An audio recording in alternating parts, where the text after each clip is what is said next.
momento de las entrevistas en 24 horas.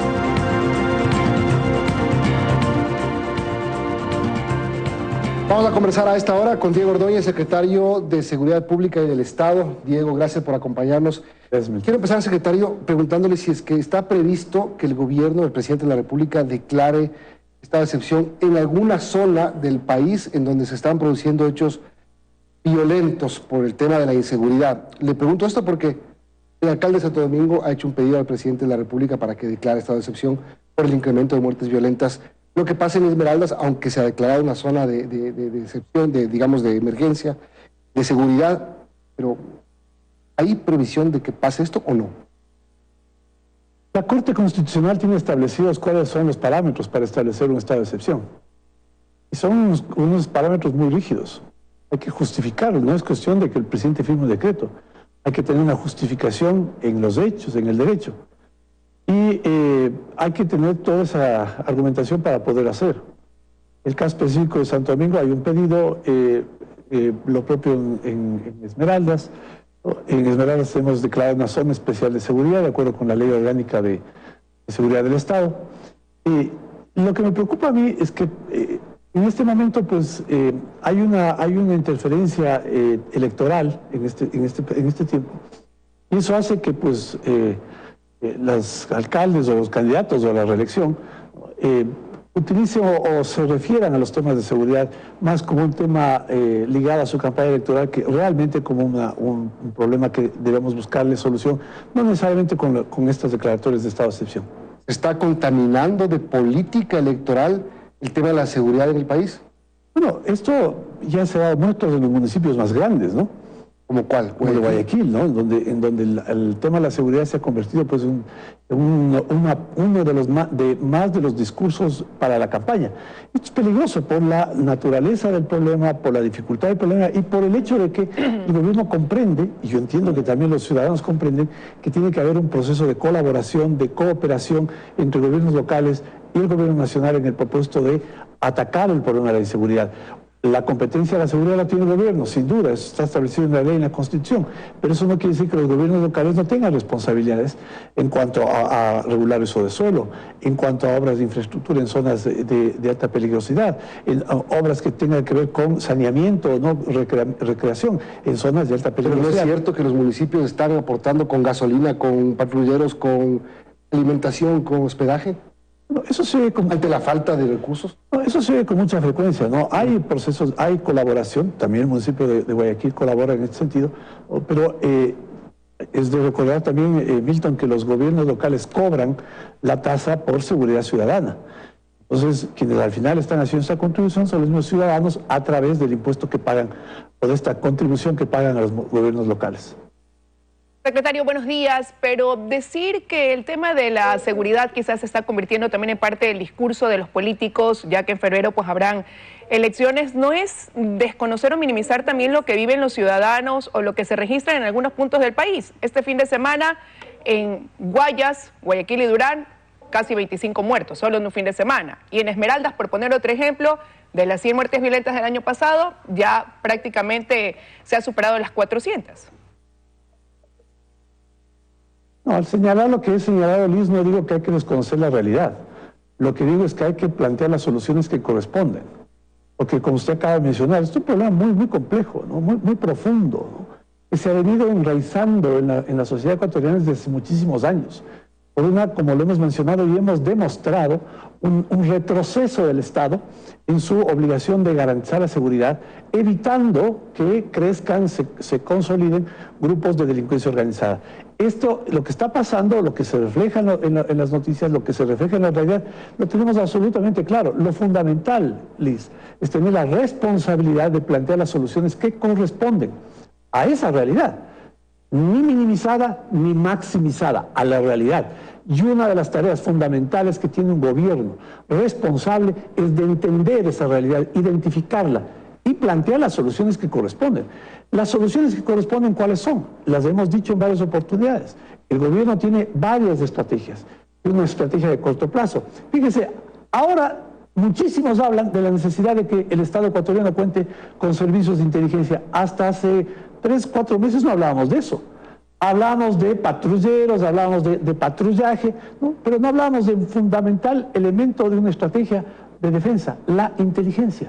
Si usted no sabe contra qué se enfrenta, si usted no sabe contra qué, a qué atacar, cuál es la profundidad de la amenaza, quiénes son los actores de esa amenaza, y todo eso depende de una estructura de inteligencia fortalecida, tecnológica, bueno, esto nos permite tener conocimiento de la realidad y enfrentarla. Pero ¿cuánto tiempo puede tomar eso? Porque ya va prácticamente 1 año y medio del gobierno y se sigue hablando de la necesidad de la inteligencia. Recuerdo, hubo un viaje a Israel incluso para tratar de fortalecer eso de ahí, eso por un lado. Y cuando usted menciona estrategias también a corto plazo, se hablaba de equipamiento, por ejemplo, a la policía, de adquirirlo. Hay cambios en la cabeza, en el Ministerio del Interior, y se vuelve a hablar de que ya está el dinero, pero en la práctica no termina de llegar todo lo que se ha ofrecido.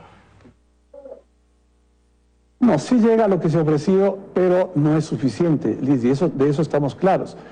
A ver, primero, no es de un año que estamos hablando de inteligencia, hablamos de hace poco tiempo, porque ya hemos hecho un diagnóstico y llegamos a conclusiones que nos han permitido redefinir la estrategia que tiene el gobierno en relación con el tema de la inseguridad. Esto es lo primero. Lo segundo, para usted traer equipos como los que debemos incorporar, como para fortalecer las capacidades tanto de las Fuerzas Armadas como de la Policía Nacional, esto lleva un poquito de tiempo, pues esto, imagínese usted, son equipos de tal nivel de sofisticación que no están disponibles en el mercado. Eso pues se contrata, se espera un tiempo, pues hasta que se fabrique, hasta que se elabore y se traiga al Ecuador. Eso estamos. Tenemos necesidad de dar a la policía equipos sofisticados y lo vamos a hacer. Ahora, obviamente usted me dice algo de lo cual yo me hago cargo. ¿Cuándo? Es verdad, necesitamos una respuesta urgente, sin ninguna duda. Y lo estamos haciendo a la velocidad que podemos lograr esto porque hay procesos que cumplir, hay etapas que agotar. Y tendremos, como lo hemos dicho, una respuesta desde el Estado con fortalecimiento de la capacidad operativa de reacción, inteligencia, prevención y reacción de la policía y las Fuerzas Armadas. ¿Pero ese cuándo pudiera ser este año? ¿Ese cuándo pudiera ser este mismo año antes de que culmine el 2022? Puede ser, pero puede ser dentro de los primeros meses del año que viene, Liz, en la medida en que, como le digo, esto demora en cuanto al proceso de fabricación y traslado hacia nos referimos al tema de inteligencia que viene desde Israel. Nos referimos al tema de inteligencia, nos referimos a lo de equipos de protección, de vigilancia, de patrullaje de la Policía Nacional. El tema de vehículos y motos, los 120 que dijo el presidente que ya estaban aquí, están aquí. Sí. Las 400 motos que el presidente deben estar por llegar esta semana. Eso, Milton, si me permite, eso es equipo, digamos, tal vez mínimo, ¿no?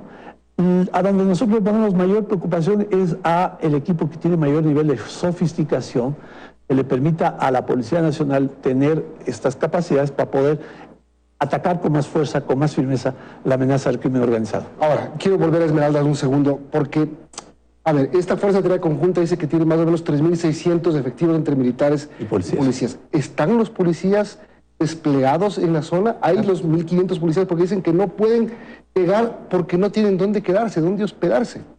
A ver, hay un grupo de Fuerzas Armadas y un grupo de Policía Nacional. Se incrementó el fin de semana con 200 adicionales. Había 1.964 miembros de Policía Nacional que están acantonados en la zona. Se fortaleció la conducción del mando con un general a cargo de la Policía Nacional en contraparte a un general a cargo de las Fuerzas Armadas. Yo he estado en Esmeraldas, Milton, he estado en la frontera, he estado en la ciudad. La policía hace patrullaje en toda la ciudad. No es cierto aquello de que no hay zonas en donde no hay acceso. Eso no es así. Entran a todo lado. Así es. ¿Cuántos efectivos efectivamente están ahí? Están los 1.964, acaban de incorporarse 200 más. Ahora, vamos a un modelo distinto. Y esto es muy, muy interesante porque son todos aquellos cambios que son fundamentales en cuanto a la estructura de seguridad que hemos tenido. Para la Policía Nacional se prevé un modelo de cuarteles intermedios en las zonas de alta conflictividad. Se ha tenido el modelo de los UPCs. Y bueno, vemos lo que sucedió en Socio Vivienda en la ciudad de Guayaquil, donde fue atacada una UPC porque no hay el concepto de cuarteles. Vamos a cuarteles intermedios. volúmenes de entre 300, 400 policías, ¿no?, que van a tener vida de cuartel, eso significa incluso otros estándares disciplinarios, ¿no? Y una... ¿En Esmeraldas cuántos? En Esmeraldas 3. ¿Dónde? En Indé, Río Verde y Esmeraldas. ¿Cuánto tiempo? Eso depende del tiempo de la construcción. Ahí incluso ya hay financiamiento para eso. Tenemos 26 cuarteles intermedios en todo el país. Este es un nuevo modelo. Es un nuevo modelo. Todo esto es lo que hay que cambiar. Tenemos problemas en cuanto a la estructura legal, tenemos problemas en cuanto a la estructura disciplinaria, la estructura operativa. Ya se ha cambiado. Y un elemento que es fundamental, Milton, que posiblemente no se lo percibe en este momento, y es esta articulación entre policía y Fuerzas Armadas juntos, enfrentando la misma amenaza. Yo solo tengo una pregunta sobre Esmeraldas y ya me retiro. ¿Por qué cambiaron a calle? ¿Para que se calle? Mire, yo creo que es muy importante que quienes tienen un mando policial entiendan que cuando hablan, hablan hacia el exterior, pero fundamentalmente háblanse hacia el interior. No es como algunos suponen que lo que pretendemos es desconocer la realidad. El primer elemento fundamental para ser responsables de una estrategia es conocer la realidad, profundizar en el conocimiento de esa realidad. Y tenemos esa tarea y tenemos los resultados. Tenemos un diagnóstico claro. Es fundamental, pues, en eso la prudencia debida de quienes estamos al frente en cualquier nivel en temas de seguridad pública y del Estado. Secretario, quiero regresar a lo que usted acaba de mencionar, el cuartel en Atacames y esos 3 cuarteles intermedios en otros tres puntos de esa provincia, de la provincia de Esmeraldas. ¿Para cuándo? Para el próximo año, 2023. Entiendo que toman sus procesos, pero la gente quiere saber, ¿para cuándo? No, sin duda, todos queremos saber para cuándo, Liz, y eso se hace a la rapidez que permiten los procedimientos, ¿no? Hay procedimientos de contratación, estamos superando esas dificultades con otros mecanismos para hacerlo de la manera más rápida posible.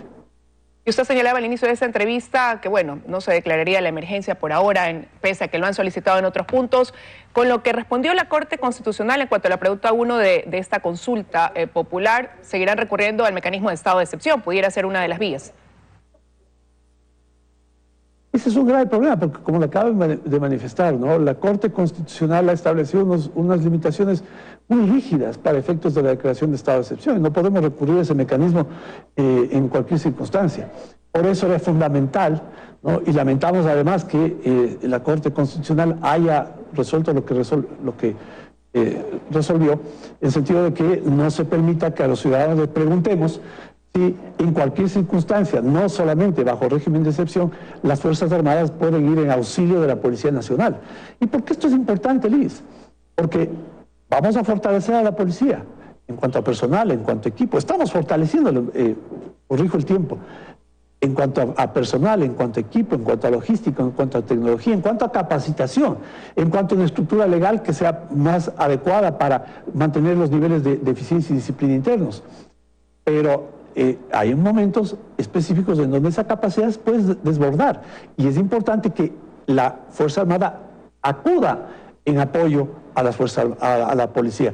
Y eso no es posible en cualquier circunstancia y solamente en estado de excepción, y la misma Corte establece limitaciones tan rígidas respecto a los estados de excepción, pues le dejamos al Estado, no específicamente ese gobierno, en general al Estado, en cierto nivel de indefensión, para no poder poner a toda su fuerza pública enfrentando una amenaza que atenta contra la seguridad ciudadana e incluso contra la estabilidad misma del Estado.